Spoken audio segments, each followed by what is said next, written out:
Esta es la guarida en día de paro de transporte en la sede de gobierno.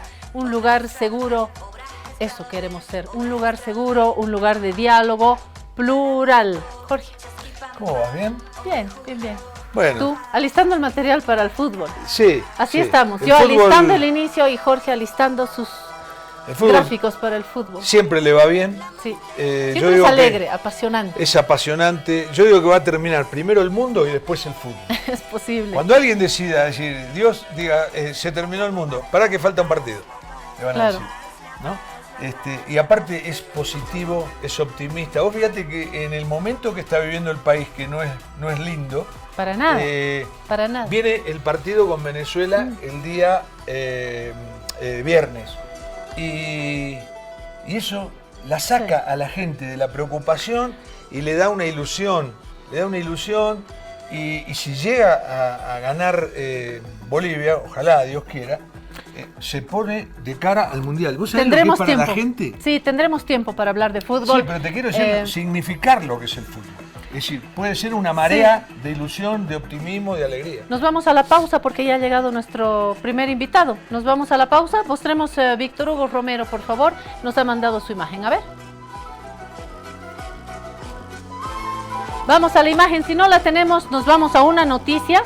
No, acá está. Ah, ya está, vamos. Muy bueno, es muy bueno. A ver. Pan, gas, leche, aceite, fideo, arroz, harina y todo en las nubes. Muy bien, volvemos, tenemos poco tiempo. Vámonos a esta noticia. Bien, Víctor Hugo, y bien también por Herbol, que es uno de los pocos medios que ha informado de esto. Migración puso sobre la mesa una expulsión, así es, la salida obligatoria del jurista brasileño que se pronunció a favor de Evo. Yo todavía no tengo muy claro lo que ha sucedido. Sí sé que hubo un encuentro donde se han manifestado distintos juristas, había un brasileño, había un francés, en fin, un encuentro de juristas que plantearon uno de los temas legales que más está ocupando a la política boliviana, y es la postulación o no de Evo Morales. Bueno, esto dice la información de Herbol. La Dirección de Migración ha dispuesto la salida obligatoria de nuestro país del jurista brasileño Walber de Moura bajo el argumento de que habría vulnerado la norma al pronunciarse en contra de decisiones de autoridades bolivianas respecto a Evo Morales. Estamos hablando, cuando no, del Tribunal Constitucional Plurinacional. Esta información fue difundida por el senador evista Luis Adolfo Flores. Estamos intentando contactarlo. La imagen que usted está viendo es la del jurista brasileño que fue expulsado, según la información de Herbol. El senador evista Luis Adolfo Flores invitó al brasileño a dar una conferencia para sustentar jurídicamente, volvamos a la guarida por favor, que Morales estaría habilitado para postular. Esto es lo que nos dicen en Herbol. Y según la resolución de migración, el brasileño estuvo en Radio Causachuncoca y realizó, comillas, comentarios en contra de las decisiones de las autoridades del Estado Plurinacional de Bolivia, y esto ha determinado obviamente la expulsión. Así que Jorge Barraza, que es un periodista argentino, cuidado te expulsen mañana, cuidado con esa boquita que mañana te pueden expulsar, digo yo. No lo digas tan graciosamente porque puede pasar.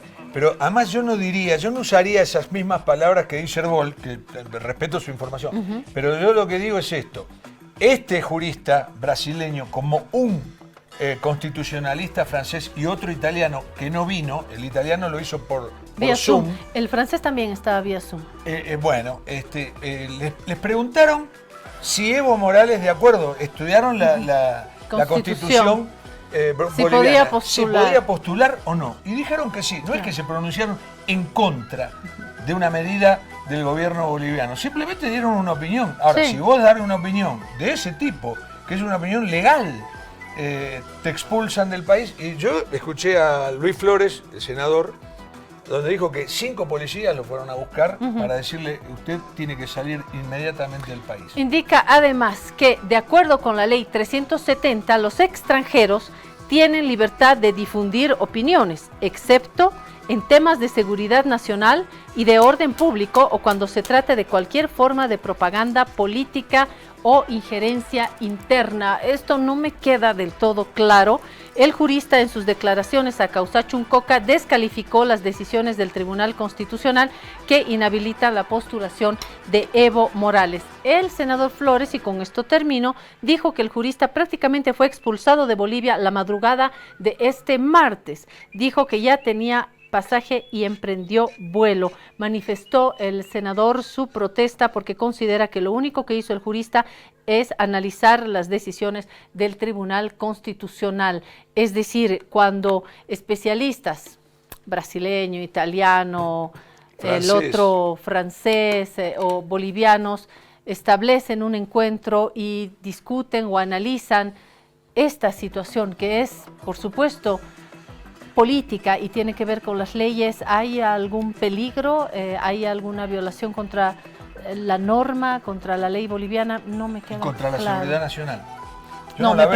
Yo pregunto si ellos analizan esto, ¿hay una violación a alguna norma? No. Habrá que entrar más en profundidad, como si te preguntan, ¿no? ¿Esta jugada fue penal o no fue penal para Bolivia? Y alguien de afuera dice, no fue penal para Bolivia. Entonces se va, expulsado. No me queda claro. En todo caso, esta es una información que no ha aparecido mucho en medios. Habrá que ver, ¿no? Si el hecho, insisto, el hecho de hacer un análisis de la situación política y de estas disposiciones también que afectan a la situación política, estas disposiciones del mundo de la justicia que afectan al mundo de la política, ponen en riesgo el país. El análisis como tal pone en riesgo al país. Lo planteo como pregunta. Nos vamos a la pausa. Nos vamos a ir a la pausa, Jorge, porque ya está lista nuestra mesa de economía. Hoy hablamos también de economía. Jorge, siendo argentino, te puedes pronunciar sobre la situación de la economía boliviana, ¿no? Lo vamos a hacer después de la pausa. Sí, ¿por qué no? ¿Por qué no? Está bien. Derecho, está bien. Recién venimos en un taxi porque no hay transporte. Y el muchacho bárbaro, nos hizo una rebaja, nos trajo a buen precio y todo, pero estaba muy contrariado. Dice, está lleno de taxis. Entonces, ¿por qué sos taxista? Porque me echaron del trabajo en EPSAS y, bueno, la que me quedaba era agarrar el taxi, agarrar el auto y salir a hacer de taxi. Pero está lleno, hay miles de taxis en la calle, ¿no? Y entonces, cuánta gente que ha perdido el trabajo, ¿no? Y que hay mucha gente que ha perdido el trabajo formal. Sí. Y bueno, la gente se... Pero ayer vivimos un episodio que yo creo que aunque sea 30 segundos lo amerita. 30. Tenemos que contarlo. No, una persona ayer que no tomó un minibús, o más bien un trufi, no tomó el minibús, debía tomar el minibús, vino un trufi, no tomó el trufi porque el minibús es 10 centavos más barato. Claro, le dijimos, pero subí, ¿por qué se va al complejo, a Chumani? Sí, pero era un trufi. Dijo, pero yo prefiero el otro porque es un poquito más barato. 10 centavos más barato. Le costaba. Era importante para ella 10 centavos. Pausa y a la mesa de economía. Alivio efectivo a todos los síntomas del resfrío con Refrianex comprimidos tradicionales. Refrianex, siempre contigo en cada momento. Se dieron cuenta, hemos comenzado con la imagen de Víctor Hugo Romero que hablaba de la economía.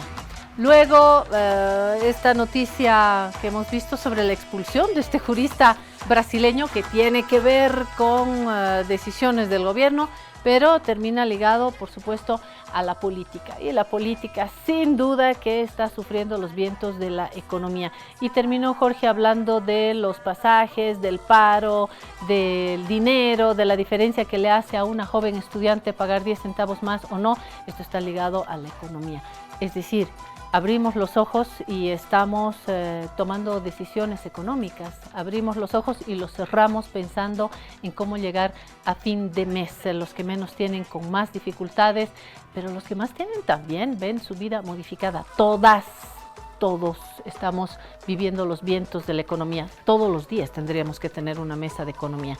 Vamos a la llave de la guarida, que hoy tiene 2 copias, porque tenemos 2 economistas que nos ayudarán a entender mejor este momento. Trata la gripe y la tos seca con una cápsula blanda y efectiva. Aliviate con Refrianex 2. Refrianex, siempre contigo en cada momento.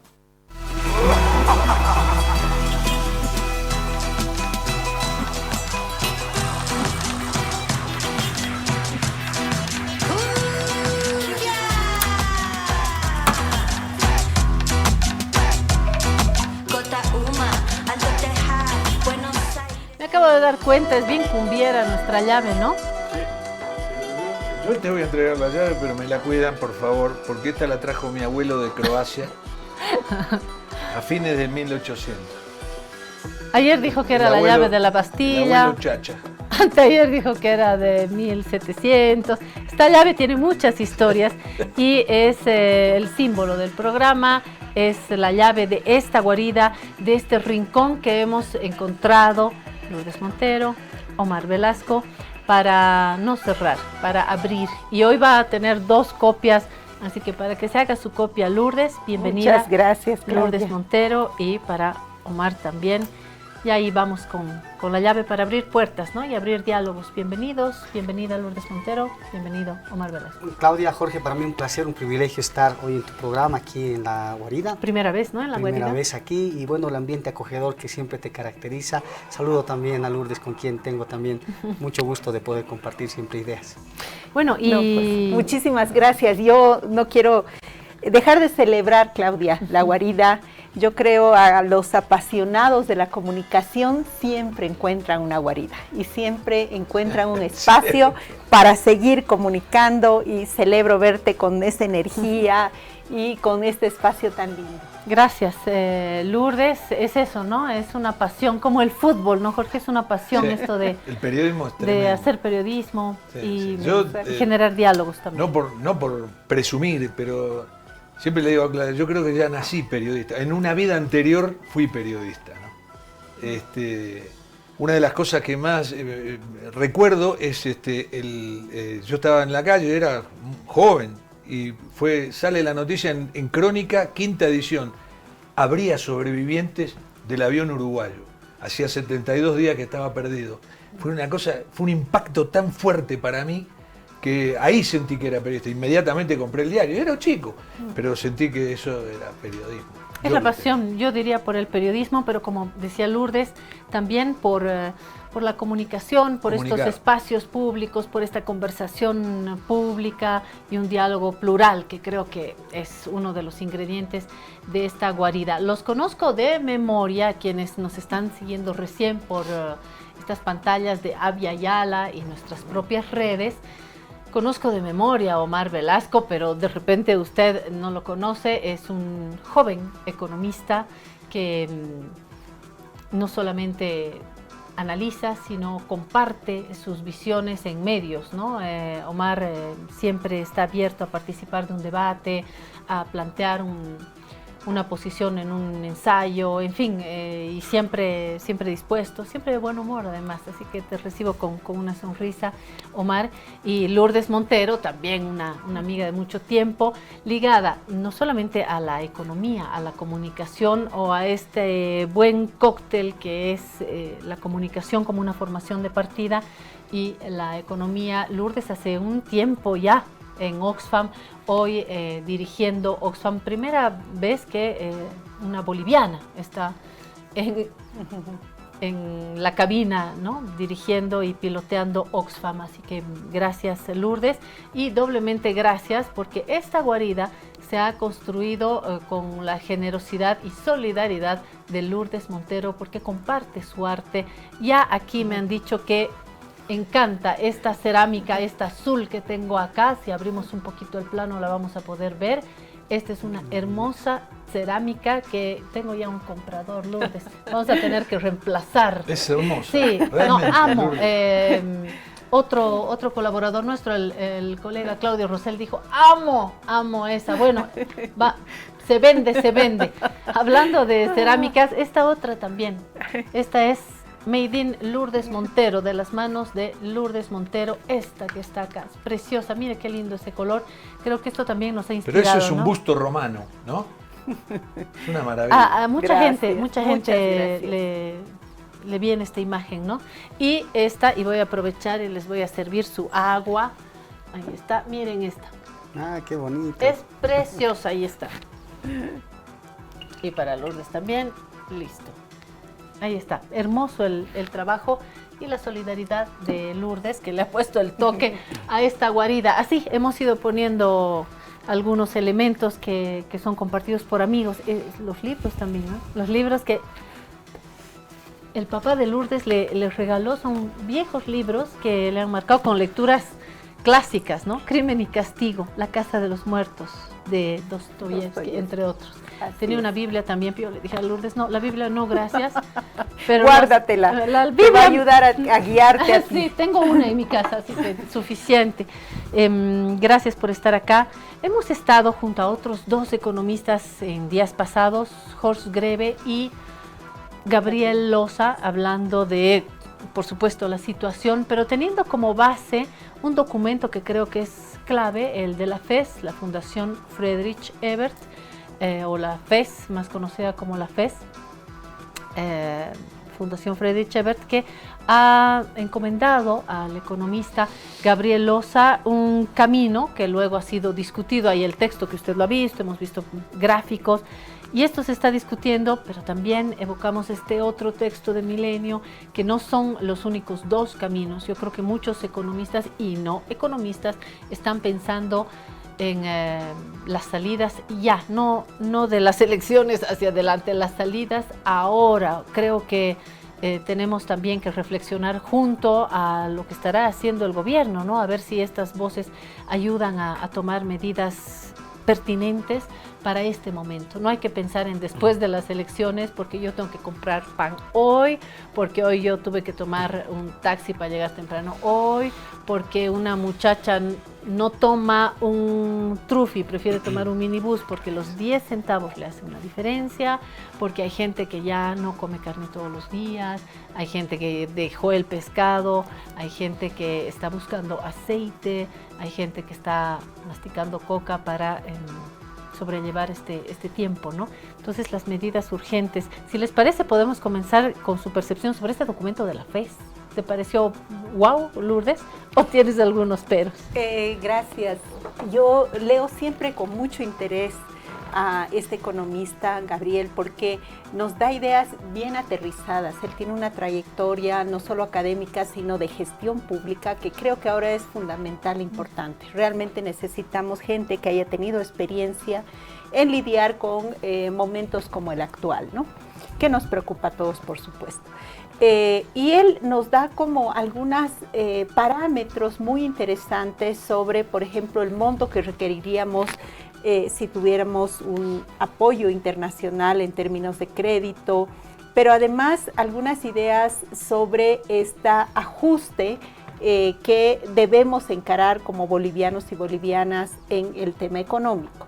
Creo que ya nadie duda de que tenemos que tomar medidas, de que hay la necesidad del ajuste. Lo que ahora se está decidiendo es con cuánta celeridad, con cuánta profundidad y qué tipos de cambios serían necesarios al actual modelo de gestión de la economía. ¿Qué hay detrás de la palabra ajuste, Lourdes? Sin anestesia. A todos se nos paran los pelos. Bolivia ha tenido una historia de ajustes terribles. Creo que los periodos neoliberales nos han enseñado lo que no tenemos que hacer y lo que no debemos hacer. Lastimosamente, la crisis actual está resucitando muertos. Es decir, gente que viene con una receta que ya no funcionó hace 20 años, que ya no funcionó hace 30 años y que ahora cree que sí, ahora sí va a funcionar, ¿no? Ajustes duros donde toda la carga va hacia las familias más pobres. Y yo creo que ahorita lo que debemos pensar es que en todo ajuste hay ganadores y perdedores. Y entonces, este ajuste que vamos a encarar, ¿a quiénes tenemos que priorizar y proteger de una manera, vamos a decir, voluntaria, pero políticamente también ubicada, ¿no? Porque a veces nos hacen creer que toda medida económica es técnica, o sea, que no tiene, no favorece y no perjudica a nadie, pero en realidad o sea, sin rostro de personas. En cambio, yo creo que la gran disputa electoral, más que una sigla o un candidato carismático que vaya a ganar las elecciones, tiene que ver con a quién considera y protege el ajuste que tenemos que dar. Cuando se habla de ajuste, y lo hemos conversado acá con Gabriel Loza y Jorge Greve, se hizo referencia nuevamente al 21060 y a ese momento, ¿no? 85, Víctor Paz Estensoro, y en qué medida ese momento fue necesario, duro, pero necesario o no. Y traemos nuevamente esto, aunque también sabemos que no es el mismo tipo de crisis. ¿Cómo estás mirando este recuerdo, Omar, y lo que está planteando Lourdes también? Bueno, yo comenzaría muy cortito haciendo una radiografía de la economía, porque este va a ser el año de la recesión económica y los indicadores en realidad así lo están mostrando, porque tener una inflación que está por arriba, digamos, del 10-15%, cuando los salarios se están incrementando al 5, al 7, quiere decir que hay una pérdida del poder adquisitivo. Eso implica caída del consumo. Cuando el consumo cae, bajan las ventas y por tanto la producción. La inversión pública se ha estancado, las exportaciones se están disminuyendo. O sea, siendo realistas, vamos a tener un contexto bastante difícil de deterioro económico este año. Te voy a dar una premisa en tu programa, porque la inflación de mayo va a ser la más alta de los últimos 30 años de la economía. Entonces, realmente la situación es complicada. ¿En qué orden, Omar? Alarmante. ¿El orden de cuánto? Estamos hablando de por lo menos un 3% en el mes de mayo. O sea, inflaciones que en Bolivia no se miraban desde el año 91 más o menos, Jorge. O sea, es un dato muy relevante. Pero, ¿es real el 3%? Del mes. Sí, solo en el mes, solo en el mes. Un acumulado que ya está en 10%, que va a superar el dato que hemos tenido todo el año pasado, que ya era considerado un año de altamente. 2 dígitos, inesperadamente ya. Era alto. Pero, ¿cuál es el problema? Porque las medidas se han retrasado. Había la necesidad de aplicar políticas de ajuste oportunas. Con cada día que pasa, el costo social de los ajustes se van incrementando día a día. Y obviamente esto responde, por supuesto, a la falta de toma de decisiones de parte de las autoridades. ¿Ustedes creen que hay algo que podamos recuperar de ese momento ochentero, 85, Bolivia se nos moría, viene el 21060 con un ajuste muy duro, pero dicen algunas voces de economistas, sí se logró estabilizar? ¿Cuál es su opinión sobre este punto, sobre este recuerdo de los 80? Bueno, eran dos contextos distintos. Yo creo que hoy Bolivia tendría los indicadores precrisis más o menos de los años 70, porque ahí por los años 70 el peso boliviano entonces llegó a devaluarse a 20 bolivianos en el gobierno de Banzer Suárez. La inflación estaba por debajo del 100%, pero ya amenazaba con implosionar. O sea, esta es una situación todavía de precrisis hiperinflacionaria, ¿no? A diferencia de los 80, por supuesto, la economía boliviana está mejor preparada, porque dependíamos en exceso de, por ejemplo, la exportación de estaño, ¿no? Que era más del 90%. Y hoy no dependemos de nuestros recursos humanos. Dependemos, pero está tal vez un poco más diversificado el aparato, eso hay que reconocer. Tenemos un poco más de industria, la minería también está algo más diversificada. No estoy yendo exitista, quiero decir que tenemos un poco más de colchón de ajuste. digamos, tenemos una clase media todavía que está aguantando en términos, ¿no?, de lo que es la política de ajustes. En realidad yo le llamo a este contexto de ahora un ajuste endógeno, porque la economía ya se está ajustando todos los días, pero lo está haciendo de forma desordenada, cuando en realidad el ajuste debería venir desde las autoridades por las iniciativas de la política. O sea, selvática estamos un poco ahí. No, el ajuste lo está haciendo la gente por su propia cuenta. Exactamente, y el ajuste viene a todo nivel, a nivel macro y a nivel micro. Lourdes, otra vez, 21060-85, Víctor Paz Estenssoro, y estos recuerdos justo hoy. Coincido con lo que Omar dice y discuto en la calle cuando me dicen nunca hemos vivido una crisis desde la fundación de la República como esta. Y no es cierto, o sea, tal vez hemos vivido 15 años de una estabilidad o un momento de crecimiento económico inesperado que nos hace olvidar nuestro pasado, pero nosotros hemos vivido crisis similares o incluso más profundas. Yo creo que la del 85, que es la que generacionalmente nos marca con mayor cercanía, no es similar a la actual. Y también coincido con Omar que los procesos de ajuste desde el liderazgo del Estado podían haber sido mucho más lentos, más pertinentes en términos de tiempo, y que ahorita estamos pagando un costo de no haber tomado decisiones a tiempo y de no haber ajustado a tiempo la economía, ¿no? Es decir, los pilotos de la economía, porque no manda ni Jorge, ni Omar, ni yo, ni tú, Lourdes, es el gobierno. Los pilotos de la economía, porque este proceso ya daba señales en 2015, o sea, es como la novela de Márquez, es la muerte anunciada, ¿no? No es que el 2024 o el COVID o la crisis política que vivimos tal vez aceleraron las cosas, ¿no? Pero ya teníamos señales que podíamos haberlas ido atendiendo, comprendiendo mejor. Creo que fuimos demasiado ortodoxos en creer que esto, no sé cómo, pero que iba a salvar, a pesar de que ya teníamos señales de la caída de la producción de hidrocarburos que Bolivia exporta, que si bien es la base del financiamiento del Estado, no así lo es de todos los actores de la economía, ¿no? Teníamos olleros, teníamos productores de oro, teníamos incluso una industria que estaba iniciando procesos creativos de exportación que podíamos haberlos aprovechado mejor. Yo tengo una pregunta. A ver,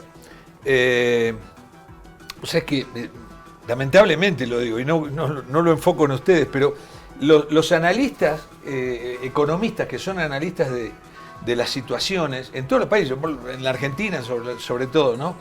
Te dicen lo que está bien, lo que está mal, esto, qué sé yo, lo que habría que hacer. Pero luego llegan al gobierno, muchos han llegado al gobierno, lo han nombrado ministros, ¿no?, de economía y demás, y fracasaron. Pero yo les pregunto a ustedes, como economistas, estamos en noviembre, acaban de ganar las elecciones y los nombran ministro de Economía. La pregunta va para los dos. ¿Qué medidas toman? La primera que yo tomaría es no aceptarte ese puesto, porque me imagino que debe ser terrible. Bueno, pero te obligan, tomar las decisiones. Te obligan a tomar ese puesto. Yo diría que lo que necesitamos son ministros de Economía que equilibren adecuadamente el tema social con el económico, porque tú tienes visiones absolutamente técnicas de decir vamos a ajustar esto, vamos a quitar tales bonos, vamos a hacer esto, sin una evaluación de lo social. Y luego tienes también actores políticos que no consideran para nada la macroeconomía, que tiene un contexto regional y global, ¿no? Porque no somos una isla y ha habido todo una revuelo global e internacional, y por supuesto nosotros hemos sufrido todos esos impactos en Bolivia. Entonces, una persona que tenga una lectura equilibrada entre el costo social de los ajustes que quieres hacer y qué responsabilidades de tu gobernanza política tienen los ajustes que quieres hacer, y luego tu responsabilidad con una macroeconomía que, como dice Omar, automáticamente se va ajustando, incluso si los pilotos de la economía no realizan las acciones necesarias. Pero Lourdes, para ajustar. ¿haría ajuste pediría un préstamo de 10.000 millones de dólares para dinamizar. Pediría un préstamo en el corto plazo, ajustaría este tema. Mi primera prioridad sería proveer de hidrocarburos porque es la sangre de la economía. O sea, realmente creo que ese tema tiene que fluir, ¿no? ¿Y préstamo con FMI, sin FMI, para volver al texto creo de Gabriel Loza? Ya no podemos evitar, y por eso ha sido, yo diría que el tercer texto que ahorita estamos leyendo con detalle es el informe del Fondo Monetario Internacional, porque ya ha lanzado algunas ideas sobre lo que el país debería hacer y tenemos que leerlo con atención porque no siento que tengamos también una variabilidad de debe opciones. haber un núcleo duro, ¿no? Hay un núcleo duro. Ministro Omar Velasco. Él está más cercano a esa oferta a la posibilidad. que yo, por suerte. Yo voy a comenzar contextualizando mi respuesta porque justo saqué un artículo ahí en La Razón hoy que se llama Harvard 480, recordando que hace 480 meses se han aplicado las políticas del 21060 en Bolivia. Entonces, esta idea de que hoy en realidad hay una falta de ideas en el país y tenemos que recurrir no solamente a organismos internacionales, sino buscar desde un poco el occidente global respuestas a nuestra crisis actual. Y eso, por supuesto, es parte de este problema. Pero hay un documento que también les voy a comentar que se va a presentar por la FES este viernes, lo va a hacer Alberto Bonadona. Justamente él analiza cómo se han implementado las políticas del FMI en la región. Lo voy a comentar, así que aprovecho para hacer un poco la publicidad de ese tema. Yo tengo que hacer publicidad de la Fundación Friedrich Ebert porque marca que hay un interés genuino y un espíritu plural. Escribe Gabriel Loza, escribe Bonadona, participan distintas voces, todos los plumajes. Creo que hay que subrayar el trabajo de la FES. Pero yo te digo esto, ¿cómo salir de la crisis por Omar Velasco? ¿Cómo salimos? Por el ministro. Un paquete de ajuste fiscal que implica recortar, por supuesto, el gasto público que hoy está presionando. ¿Sin mirar a quién o cómo quiere Lourdes? Sin, por supuesto, afectar la inversión pública que tenga un impacto en el corto plazo para sostener los equilibrios en el sector real de la economía. No se puede dejar de proveer de infraestructura productiva al país. Hay que recuperar, por supuesto, la estabilidad cambiaria y eso implica devolverle los dólares a los bolivianos. La principal fuente hoy de divisas del país son las exportaciones. Hay que incentivar las exportaciones. Hoy se las están restringiendo. ¿Obligando a los exportadores a traer sus dólares? Pero se tienen que encontrar mecanismos, en principio no coercitivos, pero obviamente en el tiempo, si realmente las medidas no son tomadas de una manera responsable por el sector privado, por supuesto habrá distintos grados de intervención, pero el punto está en que se tiene que conseguir incentivar exportaciones, que esos dólares vuelvan a la economía, se inyecten en el sistema financiero, permitan, abastecer la importación de bienes de consumo para importaciones. Ahora hay que hacer como dijo Jaime Duna acá, muchachos, traigan los dólares, no sean malos. Tráiganlos, cuando exportan soja, traigan los dólares, no sean malos. No lo lleven o hacer una ley que traigan los dólares. Pongo el contexto, estuvimos en un contacto vía Zoom con Jaime Dum y Jorge le recordaba que en Argentina, por ejemplo, con cualquier gobierno, desde los peronistas hasta hoy, Milei, los exportadores tienen que traer los dólares en la Argentina. Y Jaime Dum le decía, no, por fuerza nada, con cara de pistola nada. Mira, cuando se aplicó el 21060 como parte de las políticas fue la unificación del tipo de cambio después de una devaluación de 1.000.000%, ¿no? Pero claro, había la entrega obligatoria de divisas, eso forma parte del paquete del 21060. Genial. Eran medidas coercitivas, bastante, digamos, punitivas en ese sentido, ¿no? Pero no, lo que hay que ver es que hoy el sector privado de alguna manera ha logrado ganar cierta supremacía en términos de la estructura productiva. Hay que hacer medidas que administrativamente el gobierno las pueda regular, porque si tú, digamos, prohíbes algo, tienes que tener la facultad o la capacidad de controlarlo, porque lo que ocurre hoy en el país es que hay un exceso de contrabando, de exportaciones, el gobierno va y militariza las fronteras, pero no soluciona el problema, porque, o sea, no tenemos la capacidad administrativa de controlar eso. Entonces, yo soy todavía de la idea que es posible llegar a un acuerdo público-privado con el sector privado.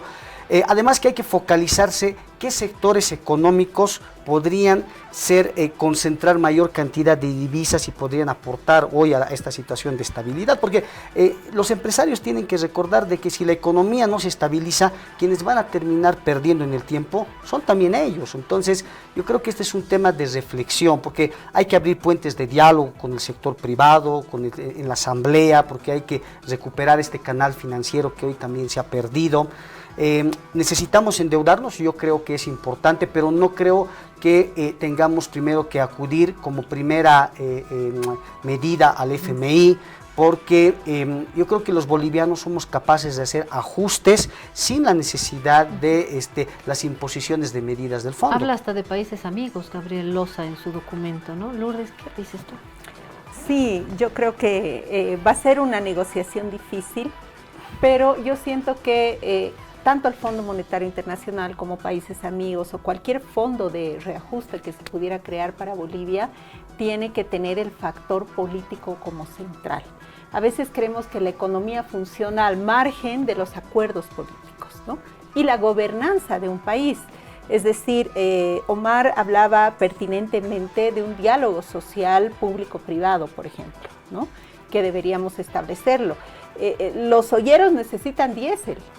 Entonces, nosotros necesitamos dólares, tenemos intereses en común, podemos encontrar estos espacios de diálogo, que es lo que no se está haciendo, ¿no? Y seguramente podemos tomar ajustes, llevar adelante cualquier plan económico, pero si no tiene el apoyo de la gente, si tenemos al día siguiente de cualquier medida que yo tome, gente bloqueando, gente en la calle, una asamblea legislativa que no funciona para llegar a acuerdos, todo eso puede fracasar. Sí. Es decir, no solo dependemos de una capacidad técnica fantástica, no puede venir ningún mago de las finanzas a hacernos un proyecto financiero si no tenemos voy a decir, una gestión social de las emociones que la gente despliega, porque la economía es una de las ciencias más humanas y más psicológicas. Es decir, en este momento de crisis, la gente no quiere invertir, la gente está escondiendo su dinero debajo del colchón, no confía en la banca. Se maneja mucho por emociones la economía. Todo eso es psicológico. ¿Cómo devuelves al público una confianza que durante 15 años la hemos tenido? Es decir, teníamos nuestros dólares en el banco. Ahora yo te pregunto, tú que debes tener tus dólares, ¿los pondrías en el banco? Yo Nadie. Entonces tenemos que volver a recuperar no, porque después lo necesito y me dicen $50 por mes. Yo, los pocos que tengo no me dejan sacarlos del banco. A ver, otra pregunta. No fueron claros, ¿eh? No me dijeron, voy a hacer esto. Pero no importa. ¿Gradualismo o políticas de choque? Medidas de choque. ¿Qué hay que hacer? No, yo reitero, o sea, un ajuste fiscal inmediato, eso es de shock, pero sin afectar el gasto social, el gasto, digamos, productivo.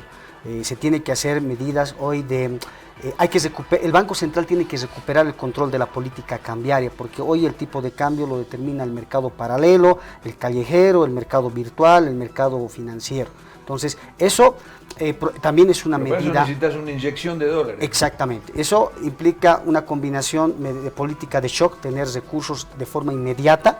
Eso implica destrabar créditos en la asamblea y obviamente que constituir, y un poco en la línea que también plantea Gabriel, un fondo de estabilización. Un fondo de estabilización que te permita intervenir el mercado cambiario cuando el tipo de cambio está comenzando a subir de forma desmedida, cuando hay esta sobrereacción. Y lo parás. Exactamente. Entonces son medidas que deberíamos haber tenido en el momento de mayor auge. Gabriel Loza lo propuso así. Pero respondiendo a tu provocación, ¿qué medida de shock podría ser más importante que la subvención, levantar la subvención a los hidrocarburos? Esa sería la medida de shock y a más todos, terrible. Porque Amparo Vallivian, por ejemplo, dice a todos, sin mirar. El problema es que, luego vuelvo a lo que Omar, aumentan los precios. Si tú dices al transporte público no, pero a los privados sí, ¿cómo luego regulas? ¿Tienes capacidad estatal para regular eso? creo que esa sería una medida de shock fuerte. A mí me parece bárbaro lo que vos decís, porque no puede ser que el Estado siga subvencionando el combustible a cualquiera. Si yo soy un millonario, también me lo subvenciona a mí. Eso no está bien. Ahora, ¿qué pasa? Dejás de subvencionar los combustibles y al día siguiente te suben todos los precios. Sí. Y no se agrava más gobernando. el cuadro. Y yo quiero retroceder un poquito a lo que decía Omar, que él decía, destrabar los créditos en la Asamblea. Si nos viera el presidente Luis Arce, soltaría una carcajada y te diría, Omarcito, a ver, anda a destrabar los créditos a la Asamblea. Pero por supuesto, el presidente Luis Arce no nos está viendo. Con suerte o mala suerte alguno de sus operadores mediáticos, mejor que no, pero yo creo que se reirían, ¿no? A ver, vayan a destrabar, y esto nos devuelve a lo que planteaba Lourdes. Y que está planteado también yo creo en todos los documentos, me refiero concretamente al de Gabriel Loza, el acuerdo político y esto que ustedes mismos han señalado, la confianza política, es decir, la economía ciertamente tiene que tener una base, una cama, no de dólares, una cama de confianza y de certeza política, que es lo que menos hay en este momento. Miren cómo están las encuestas, la oposición divididísima, muy dividida, el movimiento al socialismo en sus distintas alas, ya ni alas les queda, están desplumados, las plumas volaron por todo lado, todo va a haber el acuerdo político, es decir... Ya, los primeros 2 años del gobierno de Arce no tuvo ningún problema en términos de lo que ha sido los desembolsos externos. Se han, desembolsado más de 4.000 millones de dólares. Y aprobaron. Claro, y eso fue porque empezó su gobierno con con la sensación de confianza, la población depositó esa confianza, toda la asamblea colaboró a que la gestión se pueda salir adelante. Entonces, yo no creo que el próximo gobierno no tenga al menos un compás, una tregua política los primeros meses para poder destrabar esos créditos. Eso es básico porque va a haber un acuerdo político, social, de cara a las elecciones, pero el punto es de que no es sostenible el endeudamiento si no se hacen los ajustes pertinentes, porque ese fue el error del gobierno de Arce, pero poco en la idea que tú decías, porque claro, hay dos males, ¿no? Tú tienes por un lado la inflación, la devaluación y por otro lado levantar la subvención.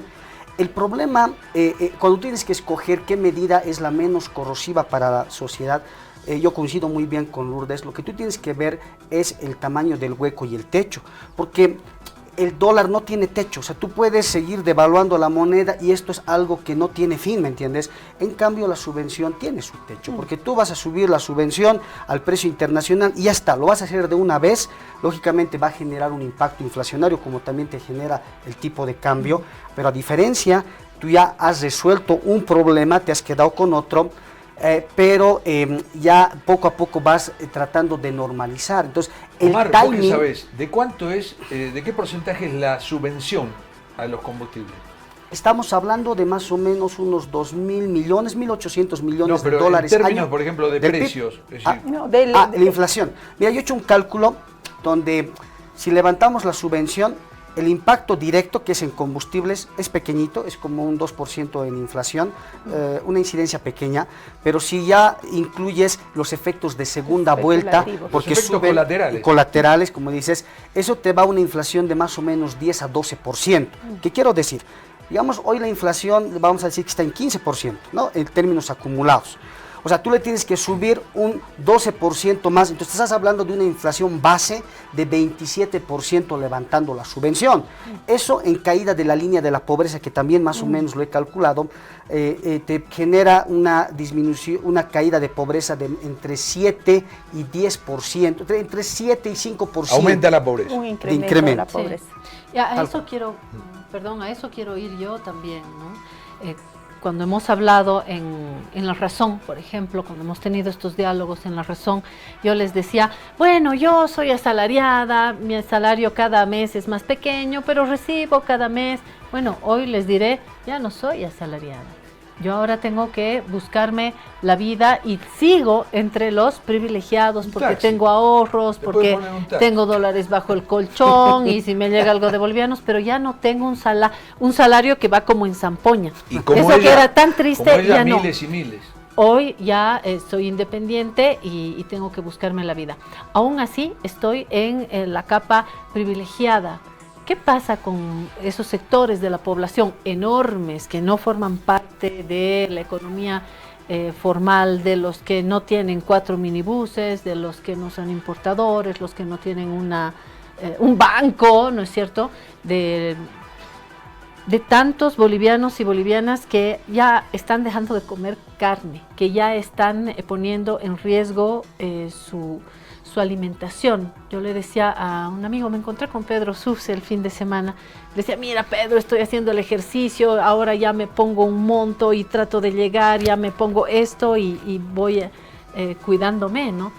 Y Pedro Sufse me dice, imagínate algo así, pero con 6 hijos, ¿no?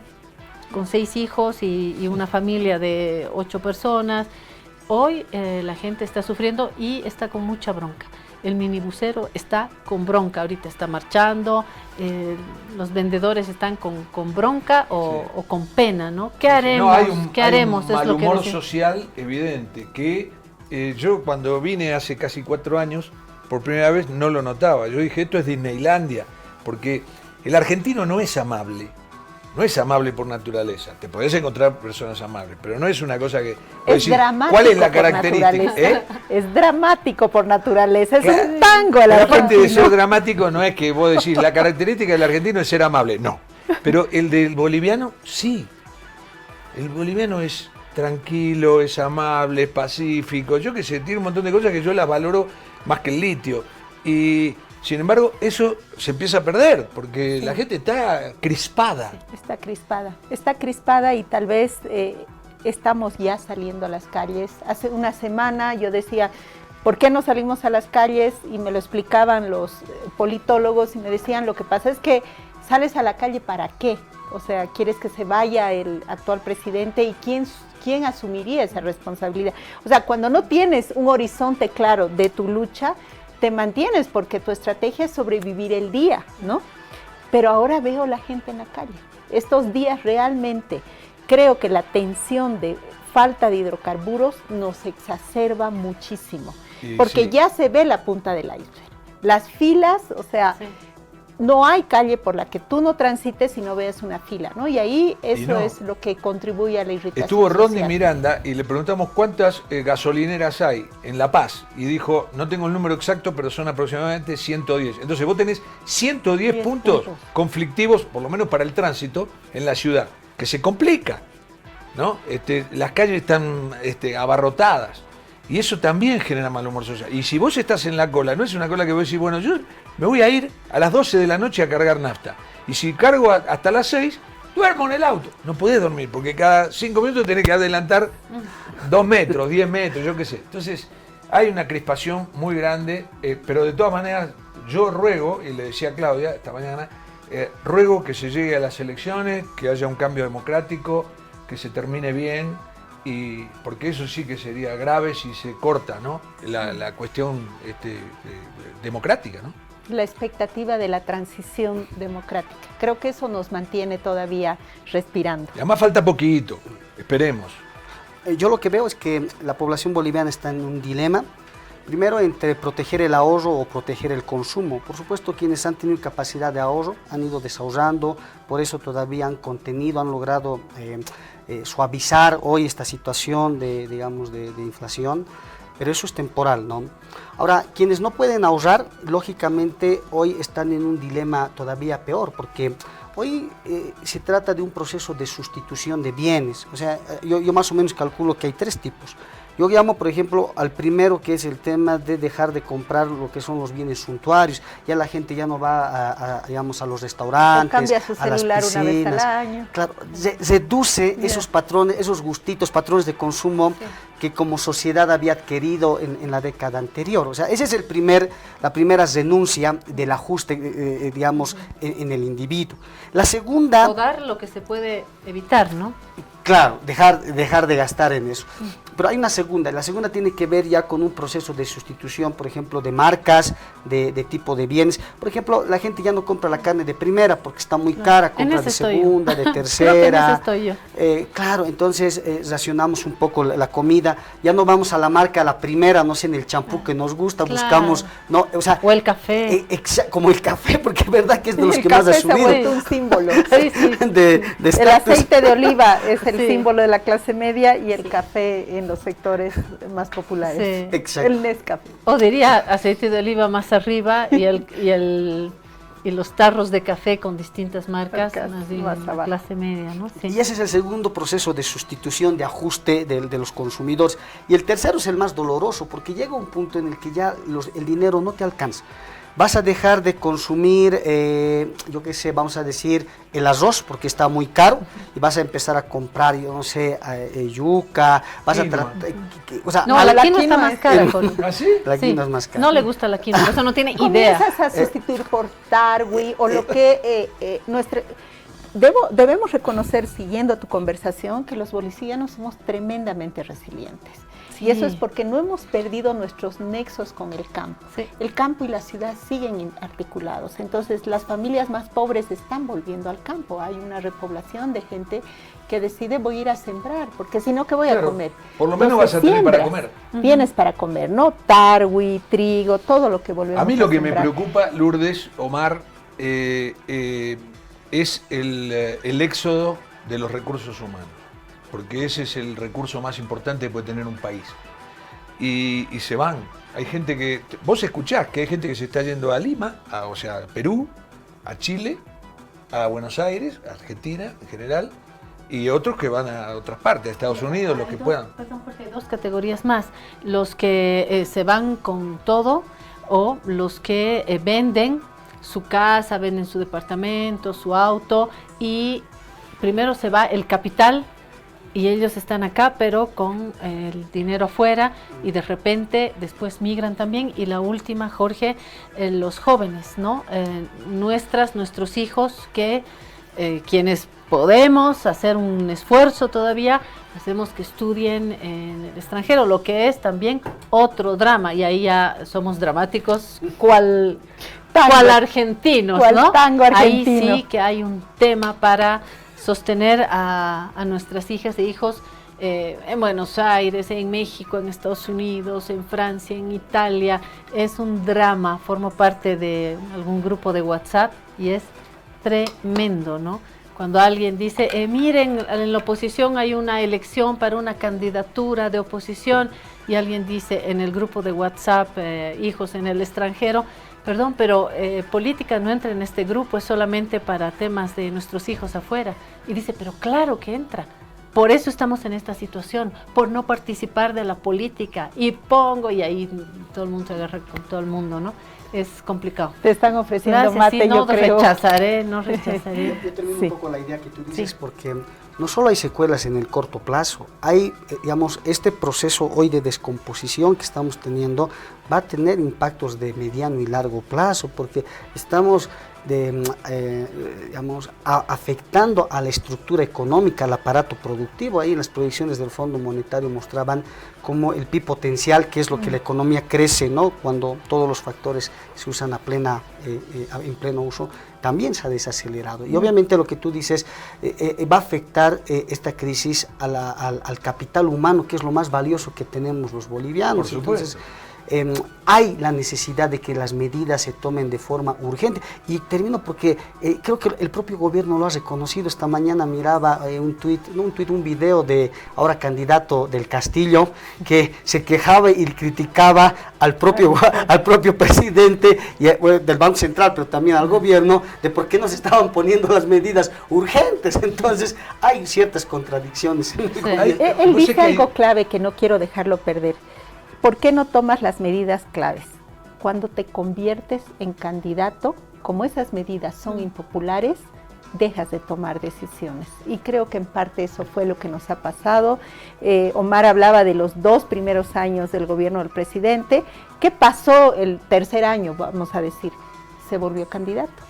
Y entonces las expectativas son controlar y llegar a la próxima elección que me reelijan. Bueno, hay una buena noticia drama. y es que Arce no despegó nunca del 2%, del Castillo no despegó nunca del 2%, no es que me alegre ese porcentaje tan bajo que tienen, sino que asumo que están ya descartando que van a ser candidatos y nos pueden ayudar a terminar una gestión lo menos dramática posible, lo menos dolorosa posible, ¿no? En realidad ese 2% puede ser una buena... El peligro es que bajen los brazos. Y si tengo el 2%, ya no voy a ganar, me voy en noviembre, porque nadie va a ganar en primera vuelta, bajo los brazos y esto que se vaya todo al diablo. Y terminamos en el río todos. En el tema del éxodo de los recursos humanos, que hay muy buenos recursos humanos en Bolivia, hay dos corrientes, ¿no? Por ejemplo, con respecto a los hijos, hay dos corrientes. Uno que, Claudia, que dice, no, yo quiero que mi hijo vuelva, aunque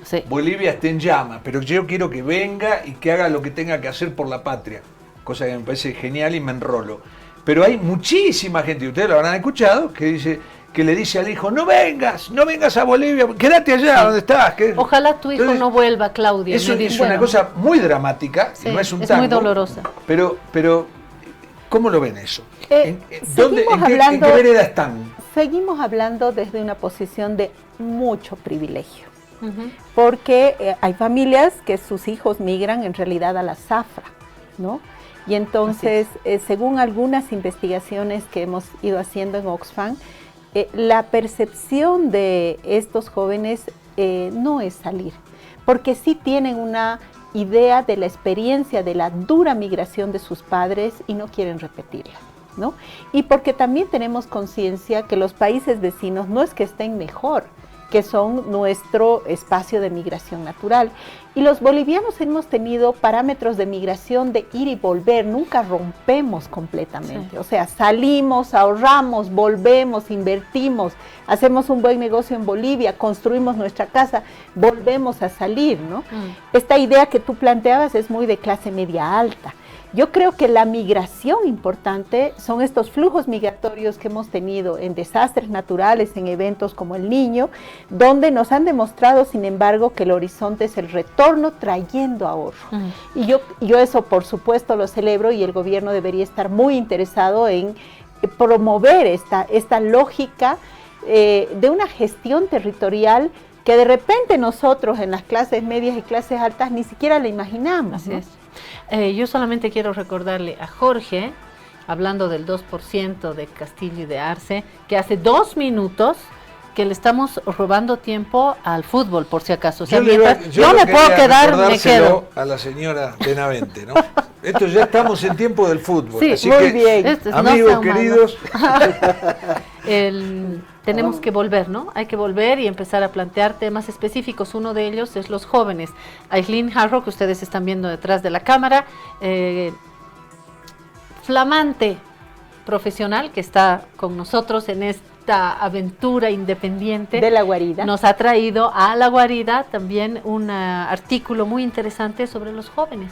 Estamos hablando de los jóvenes que estudian, como si todos los jóvenes aquí pudieran estudiar, como si el Estado garantizara una educación universitaria a los jóvenes. Hay un porcentaje enorme, no sé, Aislinn, si me recuerdas, de los que no logran entrar a la universidad.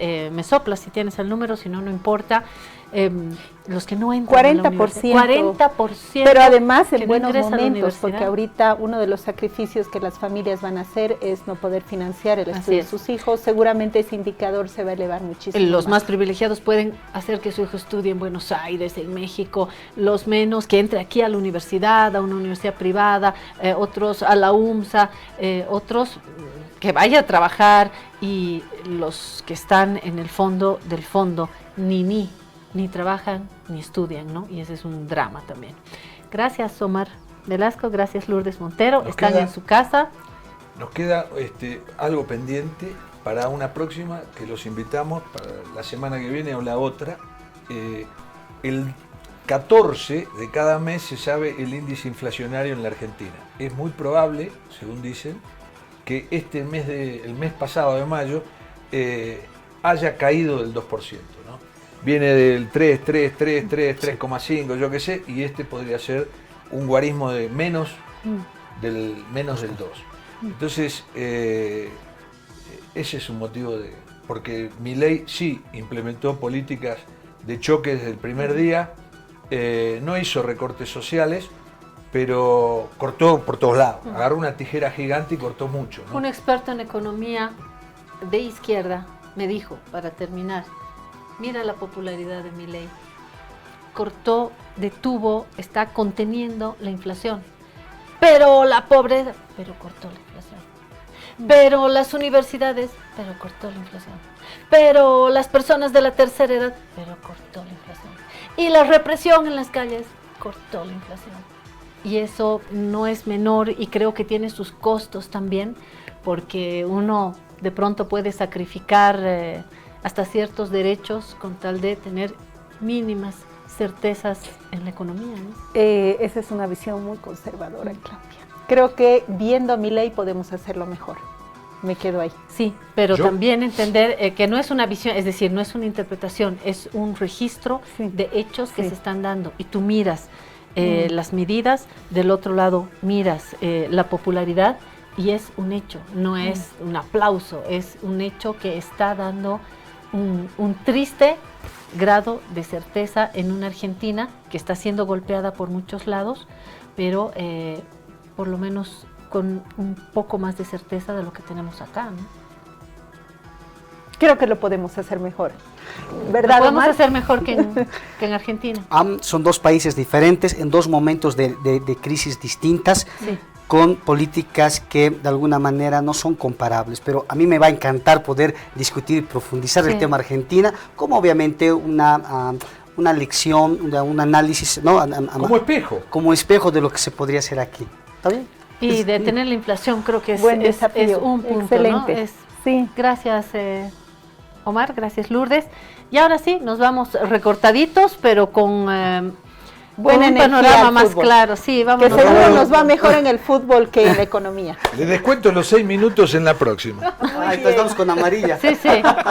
Estamos ya en los minutos adicionales. Bueno, no sean malos, vamos a ir a un consejo. Vamos a ir con Refrianex. ¿Vamos con Refrianex? ¿Sí? No. No importa, si no venimos ahora, después, porque hay que protegerse, si no es de la inflación, por lo menos nos protejamos del resfrío. Vámonos con Refrianex y después viene No sean malos. Si te resfrías, consigue alivio de día, descanso reparador de noche y fortalece tu sistema inmune con Refrianex sobres día y noche. Refrianex, siempre contigo, en cada momento.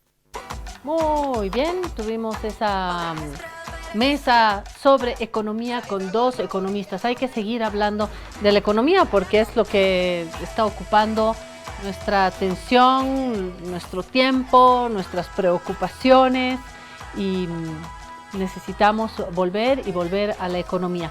Pero también necesitamos dosis de esperanza, necesitamos dosis de ánimo, necesitamos dosis de alegría, necesitamos dosis de pasión y una cancha de fútbol ofrece eso, esa pasión, esa medicación para los momentos de mayor preocupación en la economía. Así que no sean malos, vamos a permitirnos estos últimos minutos de fútbol, no sean malos.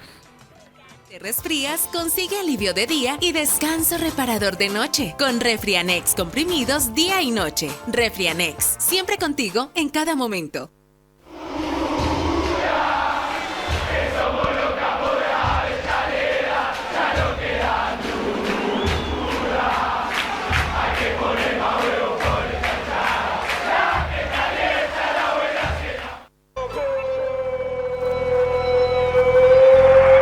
Bueno que está ese tango, ¿no? Cuando yo veo esa cancha y cuando escucho las barras alrededor de un terreno de fútbol, de una cancha de fútbol, me digo qué impresionante es la pasión futbolera, a uno le envuelve. Es impresionante. Vos sabés que la literatura y los intelectuales le dieron la espalda al fútbol durante un siglo. Decían que el fútbol era el opio de los pueblos. No toda la intelectualidad, ¿no? No, la mayoría. No había libros de fútbol. ¿Verdad? Era una realidad. Luego, el decían que era un instrumento utilizado por la política o por dictadores para distraer al pueblo. Pero luego fueron dándose cuenta de que realmente el fútbol es una pasión genuina, ¿no? Que enloquece a todo el mundo. Cuando vos ves la cancha de Boca, o cualquier cancha por lo general, está todo el arco social representado. Hay panaderos, mecánicos, vendedores, choferes, maquinistas, pero también hay ingenieros, profesores, empresarios. Está todo el arco social representado. El fútbol no tiene distingos, sí, no hay clases sociales del fútbol. Más allá de eso, vuelvo a tu punto inicial. Si en algún momento la literatura o el mundo académico no miró al fútbol, hoy podemos decir que el fútbol es un objeto de atención mediática enormemente. El fútbol es un objeto de investigación, tantas investigaciones que hay en torno al fútbol. El fútbol está presente en la literatura, comenzando por Galeano, terminando en los poetas como Don Julio de la Vega, que hizo temblar al tigre con sus palabras, al Strongest con sus palabras. El fútbol está en el arte, el fútbol hoy está en la pintura, está en la discusión también pública entre grandes intelectuales. Hoy el fútbol ha entrado sin pedir permiso a la sociedad de manera transversal, ¿no? En todos los hogares. Yo te digo que siempre lo cuento, ¿no? Por ejemplo, hay elecciones en la Argentina. Si un candidato llegara a decir, ¿usted de quién es hincha? Lo primero que le preguntan, ¿de dónde es y de quién es hincha? No, yo no soy hincha de nadie, no me gusta el fútbol. Saca 0%. No se concibe que una persona no sea hincha del fútbol. En la Argentina, claro, es un país ultra apasionado. Sí, Argentina es particular. Pero de todas maneras, el fútbol ha entrado en todo. Vos fíjate que se fallece el Papa Francisco, que era un gran hincha de fútbol, y al nuevo Papa, el León XIV, una de las primeras cosas que le preguntan es ¿de quién es hincha? Y él dice que es de Alianza Lima, ¿no? Y hacia atrás, tiene que identificarse con algún color. Si miramos hacia atrás, el Papa Francisco le ha puesto un rostro diferente a esa función, cabalmente por eso, por ser un hombre de la calle, un hombre futbolero, un hombre que muestra su camiseta sin problema. Un hombre común. Un hombre más, y eso lo hace muy especial, ¿no? Exacto. Bueno, y una de las cosas que tiene el fútbol es el poder que tiene el fútbol. Vos decías, está en todos los lugares en los que está el fútbol, ¿no? En la discusión y demás. Y está también en el recuerdo y en el corazón. Recién veíamos ese equipo de Bolivia del año 94 cuando fue al Mundial, que era un equipo extraordinario. Fue un equipo extraordinario de verdad, porque desde el gran arquero que era Carlos Truco, hasta el punta izquierda, o hasta el número 9 que era Ramallo, William Ramallo, todo era muy parejo. Se alinearon los astros. Se alinearon los astros, verdaderamente, ¿no? Vos tenías Quinteros y Sandy, que era una dupla de zagueros buenísima, fuertísima. Jorge, pero ayer estuvo acá sentado en esta silla Gringo González y con su papelito enumeró a cada uno y dijo dónde están jugando, qué potenciales tienen. Entonces, de repente este es un momento también, ¿no? Sí, yo no lo descarto para nada y ahora vamos a llegar a eso, pero te quiero decir, aquel equipo que, como decís vos, se alinearon los astros para que en cada puesto hubiera un crack, ¿no? Tenías a Cristaldo, tenías a Valdivieso, tenías a Echeverri, tenías a Melgar, que era un talento para pensar el fútbol. El partido se jugaba como lo decidía Melgar, no como lo decidían los otros 21. Si él decía, pelota al piso y vamos a jugar tranquilo, así se jugaba. Un talento en ese sentido. Por eso yo le decía ayer a Gringo, bueno, qué pena discutir con Gringo en su ausencia, pero cuando le decía, dame un nombre, tu oso de peluche en esta selección, y él me decía, no, un nombre no, pues esto es fútbol, me dijo. No, sí, pero cuando tenemos un equipo y Messi está adentro, no me digas, no, voy a dar ningún nombre, esto es fútbol. No, por favor, el nombre es Messi. Claro. El nombre es Messi. Hay un nombre acá, hay dos nombres. Para ti, ¿cuál es ese nombre? Miguel Terceros. Sí, para mí también. Cuando un jugador hace el gol que él le hizo yo siempre a mis hijos les enseñé a ver el fútbol, les enseñé a interpretarlo, ¿no? Analizarlo. Y yo digo, cuando un jugador hace un gol así, un gol extraordinario, es porque es buen jugador, ¿no? Un malo, un tronco, como decimos, no puede hacer ese gol, ¿me entendés? Entonces ese tiene algo. Y vos fíjate, le dieron una sanción. ¿De dónde viene eso? Pequeño paréntesis. ¿De dónde viene eso de tronco? A ver, es que lo escucho mucho. ¿Eh? Duro. El tronco es duro.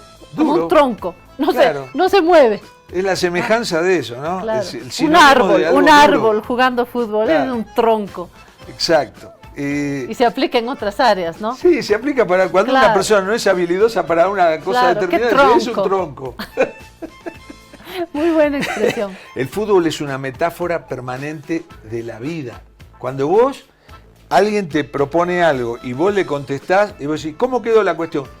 Ahora la pelota está en campo de él. Claro. Te tiene que contestar. La pelota está en su cancha. La decimos. pelota está en su cancha. El fútbol es una metáfora permanente Sí, verdad. en muchísimas cosas, ¿no? Bueno, pero yo lo que digo es la posibilidad de este equipo, que es un milagro de Óscar Villegas. Yo quiero mucho a este hombre. ¿Por qué? Porque él es mesurado, es sencillo, es un boliviano, es boliviano, tranquilo, para empezar. es un boliviano más que boliviano, un boliviano, en el sentido de cómo es su carácter, tranquilo, sencillo, humilde, y es muy inteligente. Y tiene un positivismo que es maravilloso. Ese positivismo ha permitido que Bolivia gane un montón de puntos, se encarame en la tabla de posiciones y tenga, hasta faltando 4 fechas, porque faltan 4, 15, 16, 17 y 18. Esas 4 fechas tenga la posibilidad latente, real, de clasificar al Mundial. Entonces, fíjate el poder del fútbol, que en medio de todas estas cosas, de todas estas dificultades que está viviendo el país, sobre todo económico, ¿no? Puede dar una alegría extraordinaria, puede proporcionar una alegría extraordinaria si es que le gana a Venezuela y queda de cara mirando hacia el Mundial. Y vos decís, ¿puede ganar? Puede. Vamos a mostrar, ya le vamos a pedir a producción que nos muestre el equipo probable de Bolivia. A ver. Lamentamos la falta de Ramiro Vaca. Ahí está. Ramiro Vaca es un jugador fantástico que estoy segurísimo no cometió ninguna falta por la cual ha sido sancionado por doping. ¿Cuáles son tus titulares en ese dibujo? En este dibujo, Vizcarra es titular, Medina, el de Always, muy buen marcador, un luchador bárbaro. Jaquín, que es el capitán que venía hoy. Efraín Morales, un chico de Estados Unidos, que es hijo de bolivianos. Roberto Carlos Fernández, Cuellar, muy buen jugador, aguantador. Villamil, más técnico. Miguelito Tercero, el crack del equipo. Robson Mateus. Villarroel, un jugador de Blooming, muy buen elemento de Blooming, que vuelve a la selección y ojalá que le vaya bien. Y Algarañazo Monteiro, por eso está entre paréntesis Monteiro. Yo creo que va a jugar Algarañaz. Yo creo que si el equipo se mentaliza bien, como fue contra Chile en Chile, puede llegar a sacar un buen resultado. ¿Qué es un buen resultado? A mí me parece que hasta un empate es muy buen resultado afuera. Este cuadro, volvamos a la guarida, está circulando por todos los medios. Lo que no circula en todos los medios es la opinión de Jorge Barraza, a quien le digo, ¿se alinearon los astros? Se alinearon. En los últimos 8 partidos se alinearon los astros desde que llegó Óscar Villegas a la selección. Y confío yo mucho en él. Hoy lo más importante de todo que tiene fútbol es el técnico. Y vos decís, ¿cómo? ¿Y los jugadores? Claro, los jugadores tienen que tener jugadores interesantes, ¿no? Jugadores buenos. Pero el técnico es el que te da todo. El técnico es el que mentaliza el cuadro, el que lo prepara, el que elige a los jugadores. El técnico hoy todo pasa por el técnico. Vos fíjate esto. Brasil es Brasil, tiene los grandes jugadores siempre, todo, ¿no? Ya sabemos, el juego bonito y todo más. Pero tuvo que ir a buscar a Carlo Ancelotti, un técnico al que le va a pagar 10 millones de euros por año para ver si le mejora el juego. Mira nuestra productora Aislinn Jarro, mira, ¿qué te dice? ¿Qué te dice? Que nos estamos yendo. Que ya nos fuimos. Mira, chau, dice Ángel. Bueno, también. pero no se olviden de que Bolivia juega este viernes a las 18. A las 18 no me inviten a ninguna parte porque no voy a ir. Hay que hacer pipoquitas, nachos, no sé, pipocas en casa, ¿no? Con un poquito de aceite si encontramos. Yo me pongo en una así como estoy, mate, con una televisión gigante adelante a 2 metros y me quedo así petrificado. Eso me gusta. con la libretita, ¿no? Con la libretita, Eso, anotando cada cosa. Lo que yo voy a anotar es que mañana nos vemos a las 11. Muchas gracias por habernos acompañado en este rincón seguro y tibio. Nos vemos mañana a las 10:30.